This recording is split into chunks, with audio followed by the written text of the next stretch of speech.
Turkey's President Recep Tayyip Erdogan said today that he would not agree to President Trump's request to declare a ceasefire in northern Syria. The political map of that area has been redrawn since the U.S. military began withdrawing in the last few days. Nick Schifrin examines how one city, Manbij, represents how profound the consequences of that decision could be. The story of Manbij is the story of the Syrian civil war, and a city that achieved hard-fought stability is becoming Syria's most contested battleground. In 2012, Manbij residents joined nationwide protests and called for the overthrow of Syrian President Bashar al-Assad. They took over the city. In 2014, those rebels lost the city to ISIS.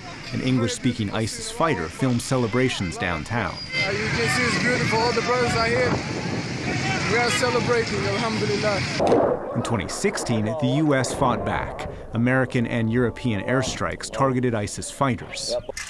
And U.S.-backed majority Kurdish forces provided the ground strength. The fight was difficult and many Kurds died. Months later, the city was liberated but decimated. ISIS's paint had barely dried, but the Manbij Military Council met in this small room to plot the city's recovery. Slowly, life returned, assisted by U.S. troops who arrived in 2018 as part of a strategy to stabilize cities to prevent ISIS's return. The top U.S. general in the Middle East even toured a revitalized market without body armor. U.S. troops conducted patrols with Kurdish partners to try and maintain that stability.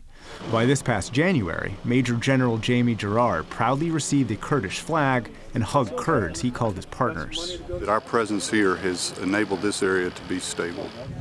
The U.S. military also established joint patrols with Turkey, but in the last week, those patrols ended. Overnight, the U.S. started to withdraw, and the free-for-all began. From the north, the Turkish military is advancing toward Manbij and vows to seize control.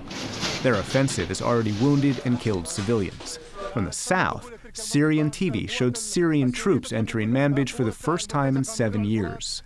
And in the middle, those are Russian troops, who today announced they're keeping the peace. On Facebook, a Russian journalist showed off a U.S. base completely abandoned. Manbij's future is unclear, but what is clear, it won't be controlled by the U.S. or its partners.